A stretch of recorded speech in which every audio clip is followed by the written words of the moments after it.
Hi there, it's Garry. Let me let you on a bit of a secret.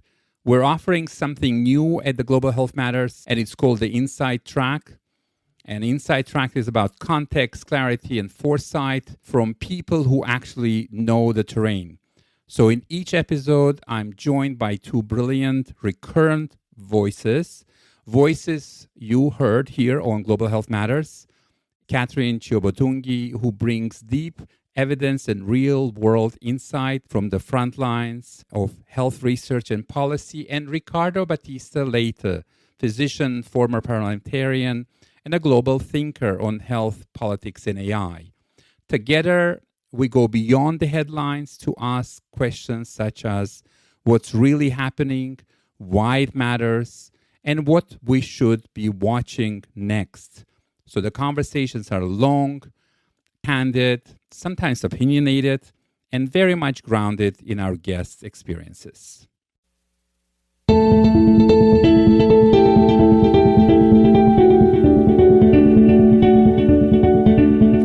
Welcome to the Global Health Matters podcast. I'm your host, Garry. In this episode, we're asking a question that sits at the heart of the future of global health. Who gets to lead and who gets to decide?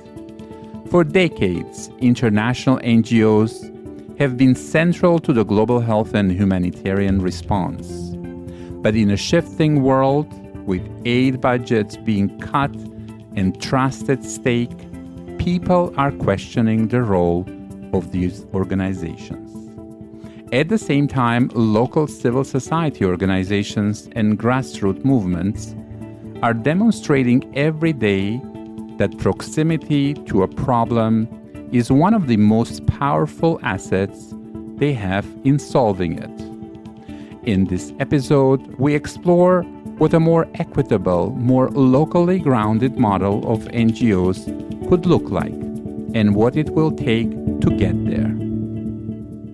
To discuss this further, I'm joined by two guests who bring very different but deeply complementary perspectives to this question.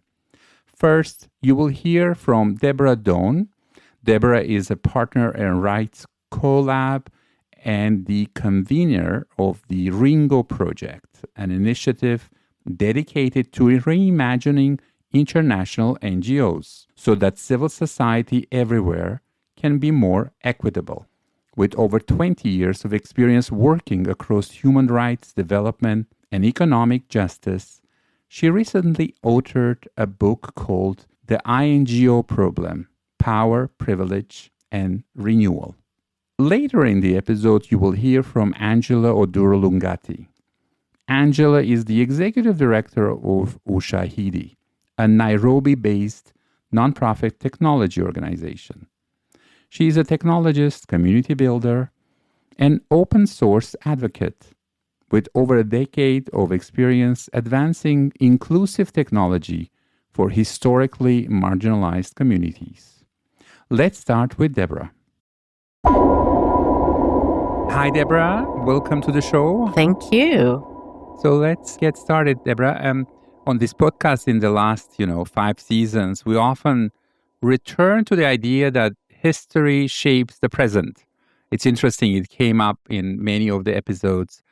And maybe to begin with, maybe you could walk us through how the international NGO model emerged and what originally motivated its creation or how it came about. I mean, I also really like to take the long view because, we think that everything is so important now, but these things have been shaped over time. I mean, and INGOs really started, and this is disputed, by the way, but with the foundation, I think, of the Red Cross movement, and I started my career in the Red Cross, so I'm quite proud of that, weirdly, in the sort of late 1800s, 1860s. And the reason I say it was disputed because I did give a talk and someone said, no, it was the YMCA that founded INGOs. And I haven't delved into the history of the YMCA since, but I think they were roughly around the same time. And it was really just founded on people wanting to help, right? Just saying, there's people over there, we've heard they have need. how do I help them in solidarity? You get into the 1960s in Oxfam, and it was wanting to help with the famine, the Biafran famine, and helping to support that. I think in post-colonial times, INGOs really grew and flourished after World War II, around decolonization, and they moved into the newly independent countries to provide services where governments were unable. They started to receive official standing at the UN, and it kind of largely stayed that way until about the 1990s, when aid budgets ballooned, right? We had massive growth in the aid sector, the targets trying to get to 0.7, and that's when things really changed, and the INGOs became, I would say, less about solidarity and much more about professionalism. So from your perspective, what have been some of the real successes of these organizations over the years that they've achieved? Yeah, I mean, as I said, I did start my career with the Red Cross, and I think their history of the fundamental principles around humanitarian action, humanity, voluntarism, independence, universality, those are really important foundations for the whole humanitarian sector. And kind of, I would say the Red Cross kind of carried that flag through. Some of those principles, like neutrality, are being disputed now and under scrutiny and challenged in the sector. But I do think setting that kind of vision about what humanitarian means is a real success of someone like the Red Cross. The success stories for me are really around advocacy and root causes. I think, trade justice, international debt relief, tax justice. There have been some amazing movements over the last 30, 40 years, the environmental movement, where INGOs have really had some good global successes. And so to me, less in humanitarian action, and we can talk about my critique of that as we go along, than in some of the more root cause issues around economic and social justice. You've spent a lot of time working with the INGO you started with, but also started examining the challenges, as you said, of the system. And then obviously you also wrote a book about it on this topic, right? Out of that research and the work and your experience, maybe you can give me a bit more about what are the systemic problems facing the INGO system today and how they really show up in practice, what is going on at the moment. So I mentioned that they grew exponentially in size from the 90s onwards. Some of them are in the $1 billion USD mark now, with salaries in some cases over $1 million USD of the senior leadership in several INGOs. I think there's two key underlying problems with the INGO as it is now. And the first is that because of this dominance, they position themselves as the savior of the world's problems. So if you look on any INGO website, and I trawled through a lot of them, together we can end poverty, we can end hunger, we can save people, right? They're the only ones who will save the world. And the second is their positioning to the donor community, and that includes the general public. So they've positioned themselves to be the prime trusted conduit to accept and filter funding from international sources. And what this does is it results in their dominance. So it's almost like corporate capitalism. The dominance of INGOs perpetuates the dominance of INGOs, and it becomes a winner-takes-all sort of system. So they have a dominance of money in the system. They have the dominance of voice, influence and voice. I'm more likely to be asked to give evidence to a UK parliamentary committee, even though I'm not experienced in a humanitarian situation in the global majority country. There's the dominance of Western approaches and knowledge to how do we solve the problems. So someone who's sitting in Geneva or Washington or London is likely to have more credibility for how to solve a problem than someone who's from Sudan and sitting in Sudan. And I think in as a result of this, they've really become a barrier for growing healthy civil societies everywhere. They fail to invest in those healthy civil societies because they only invest in their own growth. So those are the main challenges, systemic challenge that I think we see in facing the INGOs today. They've become great successes, but they're now a barrier to building a healthy civil society everywhere. Interesting.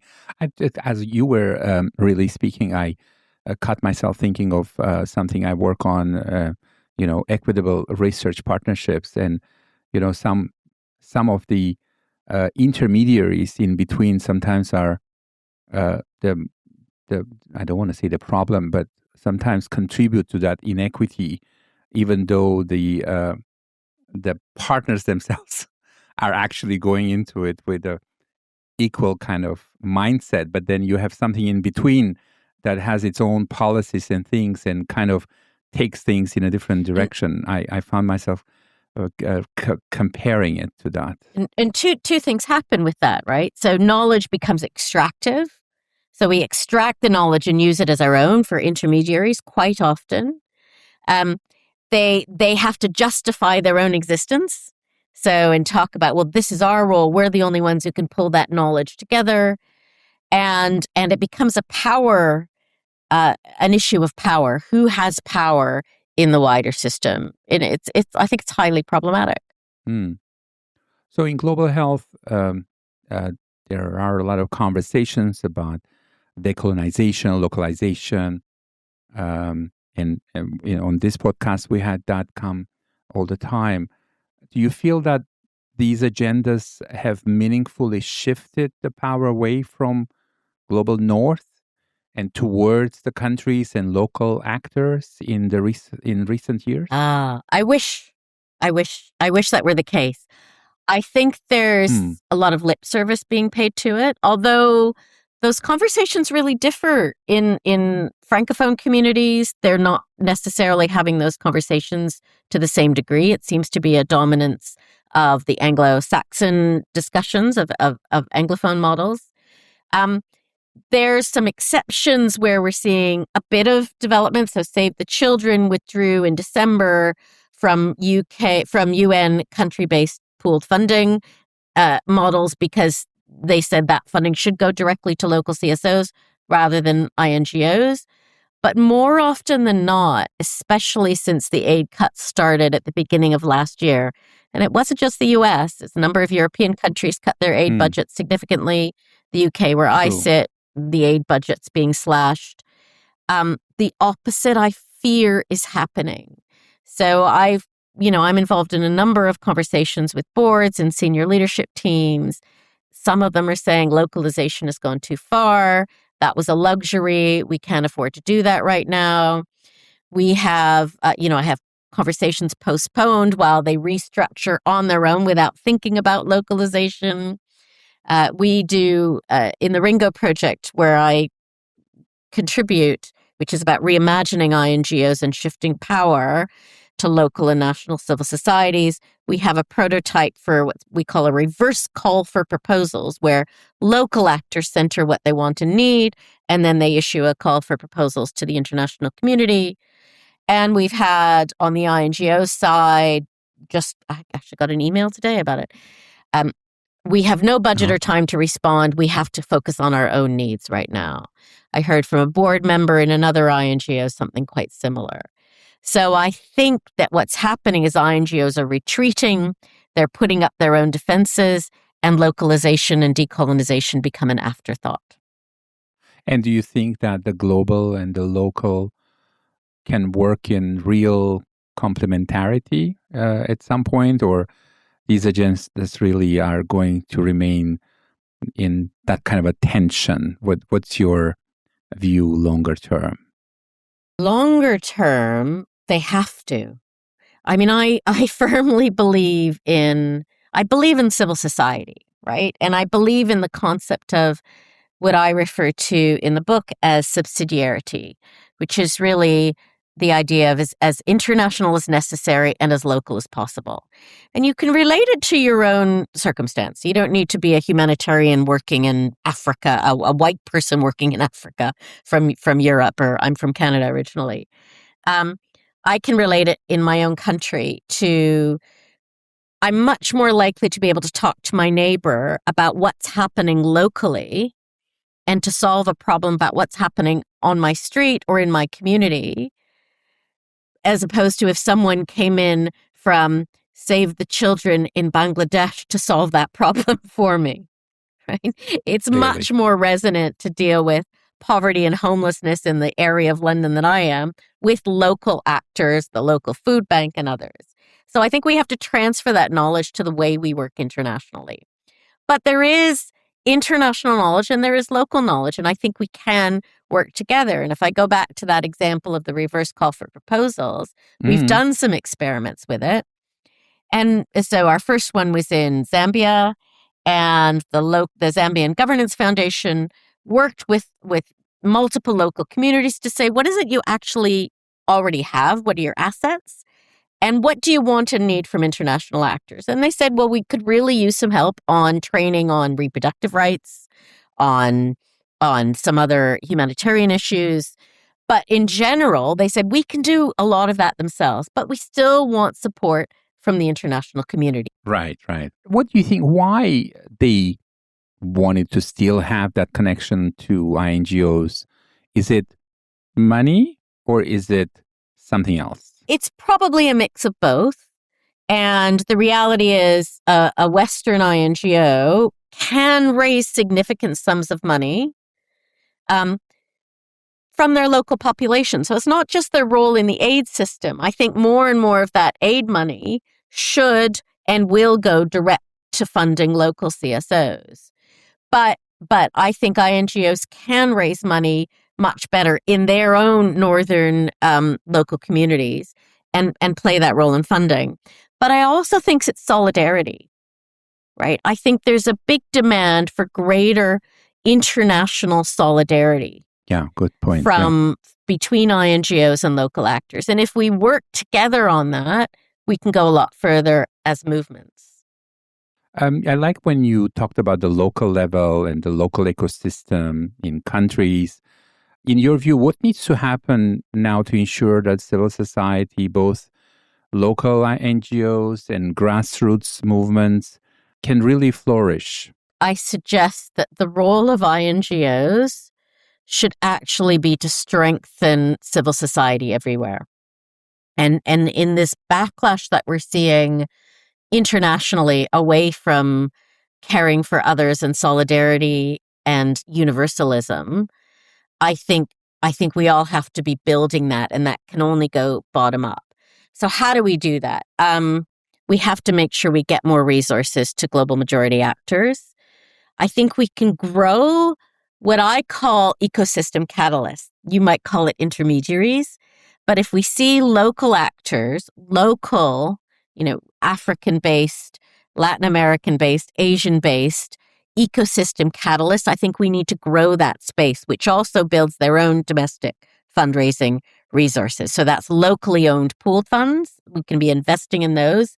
I think we need to reverse our systems, that example of the reverse call that I gave, but also our systems of accountability. Why are our accountability systems where local actors are reporting upwards all of the time to the international sector? What's our mutual accountability to each other? The Pledge for Change has created a system that tries to do that. The Ringo Project supported them in that. And it builds a kind of circular two-way form of accountability. And I think we need to change our systems. We need to address our governance models so that they hardwire that mutual accountability and solidarity into it. And I guess finally, I think INGOs and the funding system need to be open to taking far more risks and innovating and trying new ways to do civil society, if you will. So those are a few things. I can talk endlessly about that. This is great. My next guest, Angela Lungati, she's based in Kenya. She works at the intersection of technology and community-driven data. So I'm looking forward to that conversation. I wanted to ask you, how much potential do you see in more locally generated data to really recenter knowledge, strengthen this crop production and this mutual reinforcement of different players, and really, at the end, support more locally led evidence and decision making? So much potential.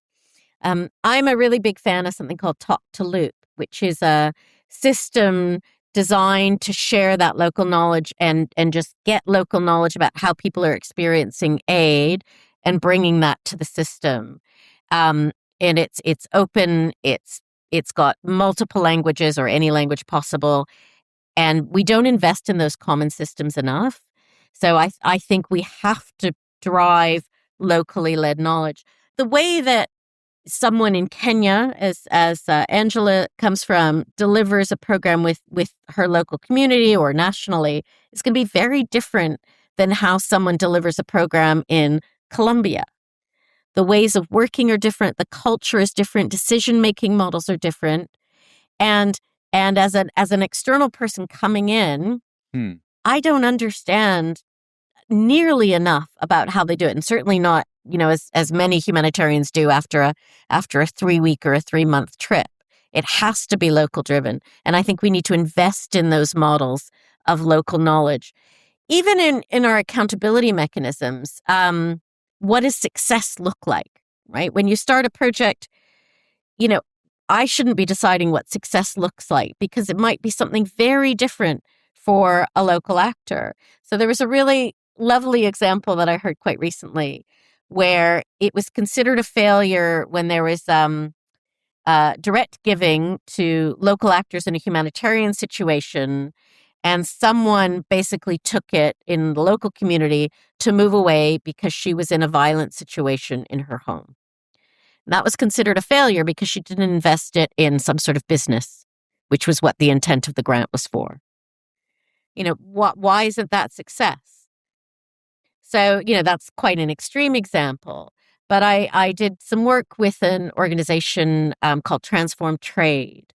And they worked with local actors to say, with micro grants for investing in the local community around trade justice.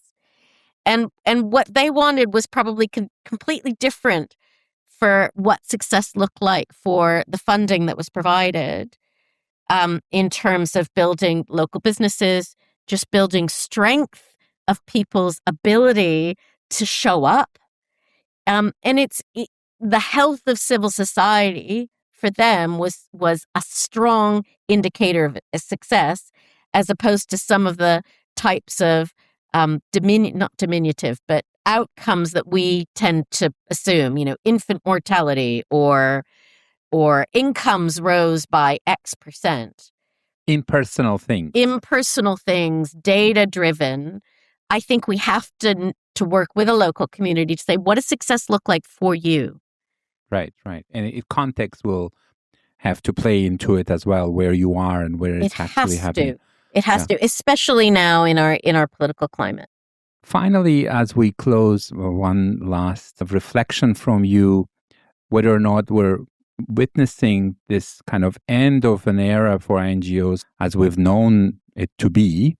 Do you see that there will be a renewal and we'll go through this stage and we'll arrive at that place that these kind of approaches will be the norm? I think it's probably variable. I think we are witnessing the end of INGOs as we know it. The cuts in the aid budgets themselves alone will drive that, because, you can get someone like Save the Children. I think 90% of their humanitarian budget came from bilateral donors. So they have to evolve. They have to renew in some way. And for many of the larger funders, they may no longer be the intermediary of choice. Governments are also looking at so-called value for money, which in itself is problematic, and we don't want to instrumentalize that. But the reality is, if you send money directly to local actors, you do get better value for money, and there's a lot of research that underpins that. There's the DAC OECD commitments that are looking about how we strengthen and empower local actors as well. So NGOs will have no choice but to at least adapt. I think if they're smart, they'll renew, and they can only do this in partnership, in co-production models with local actors. I think they'll be smaller, they should be more agile, and they should, rather than dominate the system, work in collaboration with others. And going back to my comment of, I think if they saw themselves as their role is to strengthen civil society everywhere, and the hypothesis being that if we have stronger local, regional, and international societies, civil societies, we're more likely to fight for and achieve our aims. And I think INGOs that renew will bring a positive value add to that purpose. Well, this was great, Deborah. I really enjoyed this conversation. Thanks for all your insights. Again, thank you for coming to the show. Thank you so much for having me. Deborah gives us a clear-eyed account of how the INGO model evolved and why, at its current scale and structure, it is facing challenges. The principle she advocates for is as international as necessary and as local as possible. Achieving this will require a shift in where decisions are made, how resources flow, and whose knowledge is treated as credible. That shift is exactly what Angela Oduor Lungati has been working to build. Angela shows us what a different architecture can look like in practice. Platforms that lower barriers to voice, tools that work in local languages, and accountability systems that run in both directions. Let's hear from her now. Hi, Angela. So where do I find you today? Hi, Gary. You are finding me in Nairobi, Kenya. So I get to know you better, Angela. Maybe we can begin with your story. What drew you first to working at the intersection of technology, community building, and social impact? So I will take you back to the very beginning because that's where it all starts from me. I am the daughter of two engineers, so I knew from a very young age that I wanted to do something that would emulate what my parents do. I really wanted to be like mom and dad. So I always knew that I wanted to do engineering. But at the same time, I think while in school, I noticed a knack for math. I really, really just loved playing around with numbers and math. And so that alignment just drew me into technology. My dad brought home a laptop from work one day. I think it was back in the day when you were allowed to do that. And I started tinkering with it, playing games mostly with him. But essentially that did open up the window into, technology as something interesting. And so when I got to university, I did take on a computer science course and then kind of branched into the tech industry. But I think the defining factor was also something that I think is a part of who I am. I'm a very social person. So I love my black screen as much as I love interacting with people.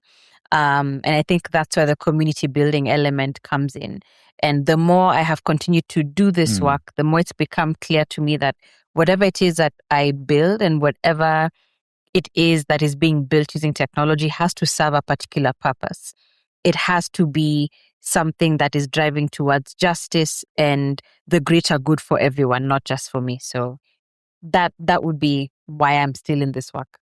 Interesting. And so interesting to see how much our parents play a role in how we kind of pick interest in few things. And our listeners are new to your organization, Ushahidi, which means to really bear testimony. And you can tell us a bit more about the name. And also, maybe you can explain what the platform is, how it gives space to community voices, how data gets used to inform action. Ushahidi is a Swahili word that means testimony or bearing witness. We were born out of the post-election violence that broke out in Kenya back in 2007, 2008.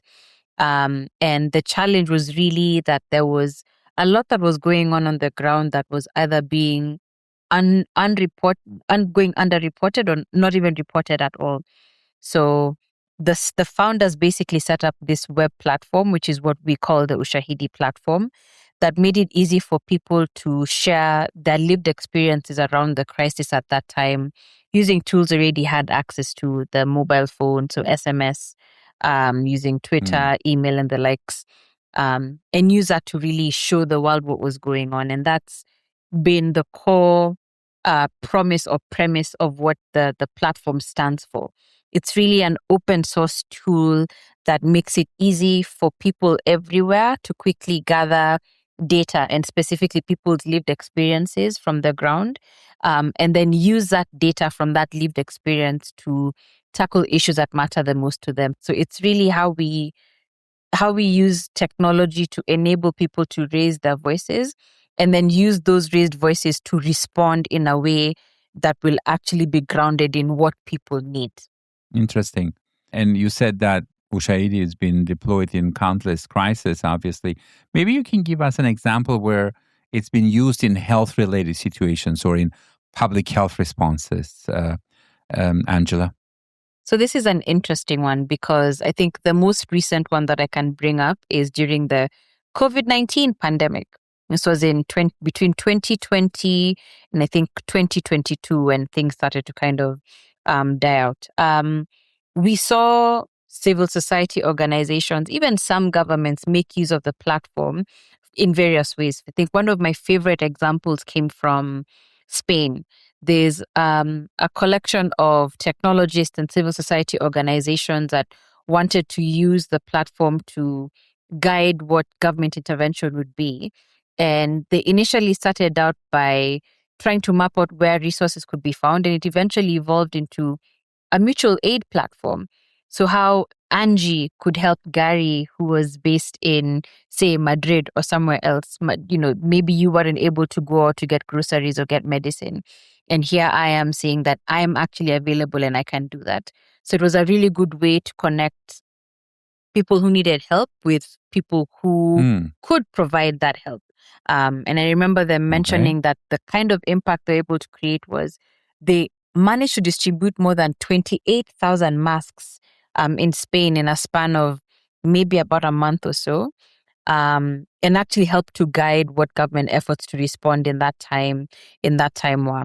And the beautiful thing is not just that they were able to do that in Spain, but they documented the model, they replicated it in 22 other Spanish-speaking countries. Right. In just a couple of months. So there were many Frenela curva maps that did what you would always imagine an open source platform would do. Empower local people to jump in and become a part of the solution and support governments in responding to what was a public health crisis. Let's dive a little bit deeper, specifically in Kenya, and see the role that civil society organizations or local NGOs play in strengthening communities. And are they filling the gaps that governments or international actors are missing? Is that what's happening? I think so, because when in Kenya, and I think it probably is the same in many other parts of the African continent, civil society and local NGOs act like the connective tissue between people and power, right? Because they are close enough to the communities to notice what's shifting and what's happening before it becomes a crisis, whether that's drought, whether that's service gaps or public trust breaking down, right? It really is because of that trust that's also been established between the civil society and the groups that everyone is seeking to serve. They do act like that connective tissue. I think the other thing that civil society does is helping to translate what that lived experience is into actionable insights. So you'll find that the government and international actors will have the resources, right? But you might not always have that granularity, the language, the context the relationships and the trust. And that is what these NGOs will carry. You have the ability to convene because you're trusted. You're able to listen. You're able to validate.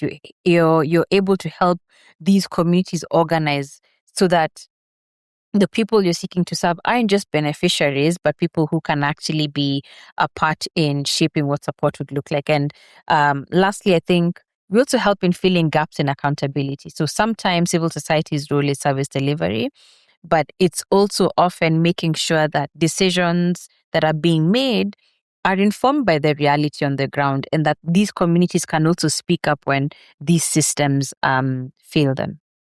We're seeing a lot of reductions, Angela, in funding from Global North, particularly in health. I mean, in the last year, it's been really monumental changes in all of that. So from your perspective and your sort of experience, is this decline a threat to, let's say, civil society organizations in Kenya, to their sustainability? Or is it really going to open opportunities for more locally led approaches? I mean, I think in the short term, it is definitely a threat, just because it has completely shaken the status quo. It's a year in, we're seeing programs having shrunk, outreach has stopped. There are so many organizations that have had to lay off staff. Right now, I think there's many NGOs and civil society organizations that are operating on from project to project just because of that sudden funding drop. So it's just important to recognize that it has already caused quite a bit of damage. But at the same time, I see that disruption as an opportunity. It is in many ways an inflection point, because it is putting us in a space of rethinking what this dependency is, right? For a long time, a lot of the priorities have probably been shaped by where the funding is coming from, rather than what the communities might need. And so this moment might also be forcing us to really think about, what does domestic philanthropy look like? What does it look like to also diversify revenue streams as nonprofits so that we are not constantly dependent? What does it look like for us to collaborate locally? What does it look like to design models that really reward work that is focused on building trust and building resilience within these communities? So I am holding space for how painful it is right now, but also looking at the opportunity being presented to us to really have this be a turning point and really think about what systems it is that we need to thrive in ways that also ground us in what our lived realities are, while also channeling more energy around how we sustain these activities ourselves. So as you're leading the Kenyan-based original sort of NGO, you interact with global systems, and what has been your experience in partnering or engaging with international NGOs, and what dynamics have you observed in terms of positive, challenging? How was or is your relationship with those kinds of organizations? There's a lot of positives, and there's also some spaces where there's room for improvement. International NGOs come with the credibility and the name in certain global spaces, and so it's quite easy, it's much easier for them to mobilize resources quickly, especially during times of crisis. And so, the collaboration with them in space in times where there's definitely a lot of trust, it helps to scale impact far beyond what a small local organization can do. So that's something that's extremely positive, being able to kind of be the giants on whose shoulders you can stand on. But at the same time, I think there's been a big challenge around power and the dynamics that power also brings. More often than not, you will find that local actors and local organizations are left to be more implementers rather than co-creators of solutions, right? So who's controlling the budget? Where are the decisions getting made? and the narratives, and and so all of this is sitting elsewhere while risk and reporting burdens are sitting locally. So you have to make sure that you're the one who's building trust with the local beneficiaries, but you have no control or say around what can be said, what can be done, and how much resources can be put out. So instead of it being a partnership, it becomes subcontracting. And I think some of the spaces where I've seen healthy collaboration is where I see shared ownership, and a recognition of what everyone brings to the table. So there's transparent budgeting, there's flexible funding, there's joint strategic conversations. There's a deep respect for local expertise, and having that be the thing that kind of guides what interventions are being run rather than making assumptions from a global perspective. So yeah, I think it really is a call to model what real partnership actually looks like, so that you can accept lived context and lived experience closest to communities, not those that are farthest to them. Interesting. And I really what you said in terms of many of the international NGOs still hold significant power over funding and agenda setting.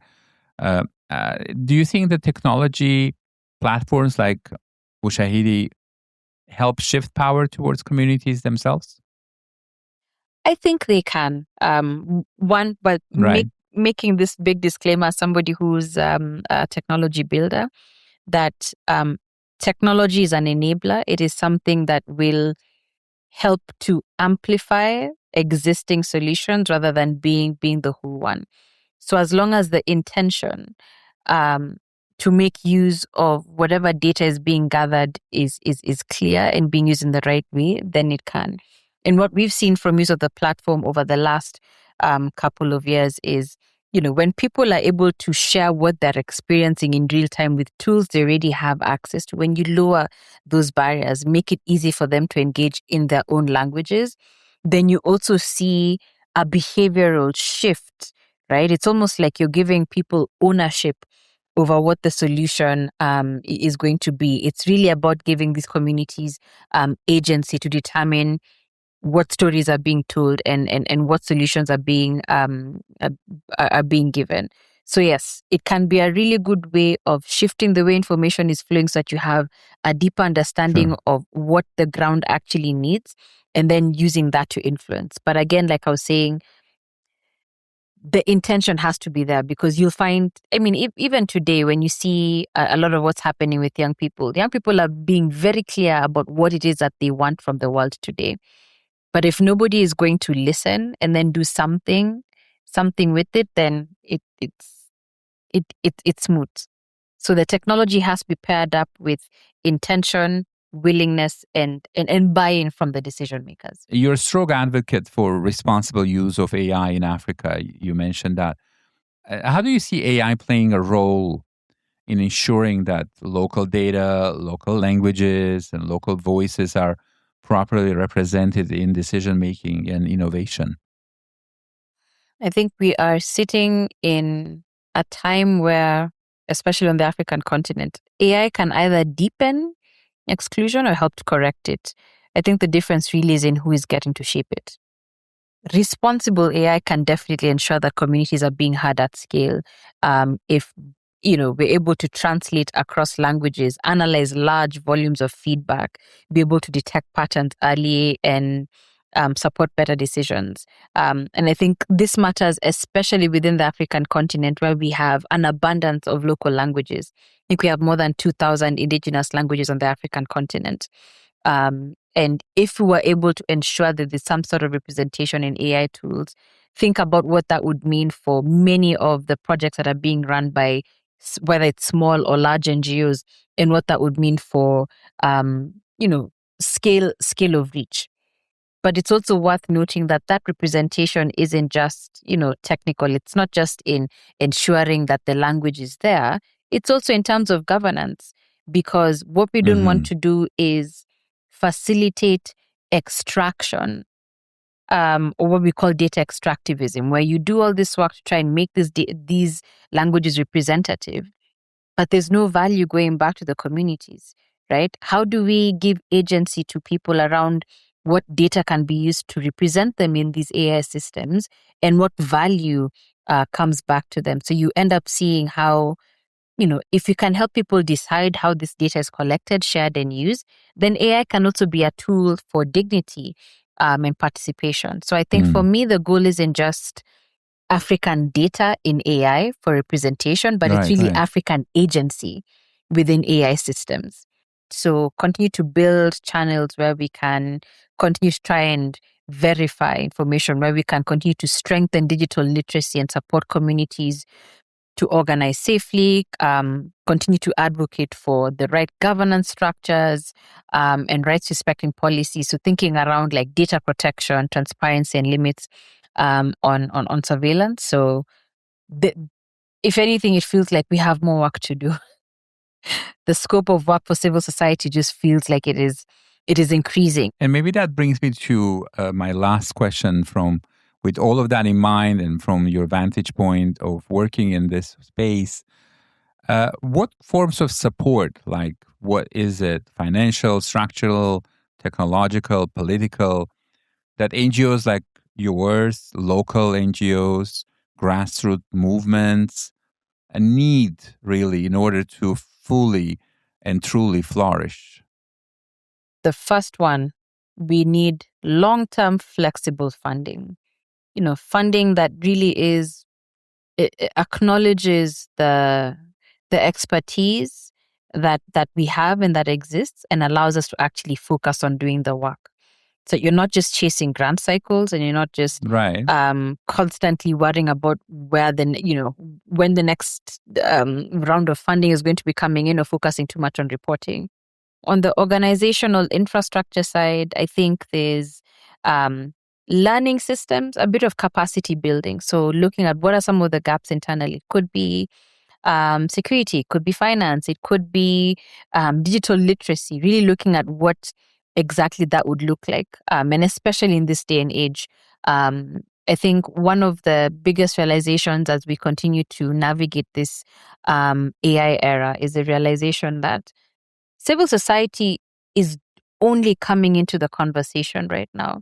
The conversation has largely been focused on builders of technology and specifically a select few, and more within the context of what geopolitical dramas might be going on, as opposed to really think about how we can ground it in amplifying some of the impact that these civil society organizations are building. So also access to technology would be good. So helping us to work with secure data systems, privacy preserving artificial intelligence, so a lot of capacity building around that. But most importantly, I think protection of the civic space is also important. I think we've been seeing a bit of backtracking in many parts of the world where it feels like speaking up is no longer kosher, or that you are persecuted for speaking up against certain ills. So, looking at what legal protection looks like, looking at what political respect looks like, and just recognizing that a strong civil society actually strengthens democracy rather than threatens it. Those would be my key calls for support. This was great to hear all of this, Angela. Thanks so much, particularly bringing those really interesting transformational changes that are happening and how local groups like yours are working. Thank you so much for having me. I really enjoyed this conversation. I found today's conversation with Deborah and Angela both clarifying and genuinely hopeful. 3 reflections stay with me. First, the INGO model is at crossroads. The question is not whether INGOs will change, but whether they will do so in a genuine partnership with local communities. Second, proximity is a form of expertise. The people closest to a problem carry knowledge and context that cannot be ignored, and our global health structures need to reflect that. And third, technology can equalize, but only when it is designed around agency and not just access. Let's hear from one of our listeners. My name is Sam Oti, listening to the Global Health Matters podcast from Nairobi, Kenya. What I really appreciate about the podcast is that it brings depth back into global health conversations. This is really important in a field that, in my opinion, can be characterized by buzzwords and sometimes a little too much rhetoric. As far as I'm concerned, the podcast has created a much needed space for critical reflection in global health. Many of the episodes move beyond the expected narratives. They address tough questions about power, about equity, and about whose knowledge counts in global health. I also appreciate the intellectual honesty from the diversity of guests on the show. Garry's guests don't pretend that solutions are simple, whether they are talking about pandemic preparedness, health systems reform, or even decolonizing global health. Guests tend to acknowledge the trade-offs and uncertainties facing our field, which is exactly what serious global health leadership requires. For anyone committed to strengthening health systems and advancing health equity, the Global Health Matters podcast isn't just another podcast. To me, it's a space for critical thinking and meaningful dialogue, which I think is exactly what we need in these very uncertain times for global health and the wider development sector. Thank you, Sam, for that message. I really appreciate your reflections about the podcast and the role it plays in really this important time of evolution of global health.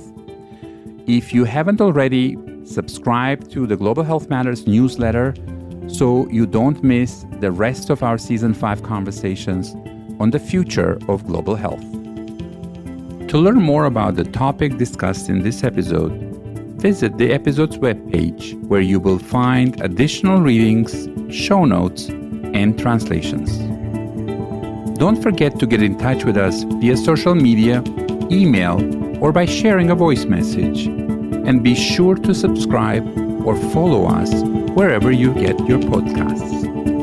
Global Health Matters is produced by TDR, a United Nations co-sponsored research program based at the World Health Organization. Thank you for listening.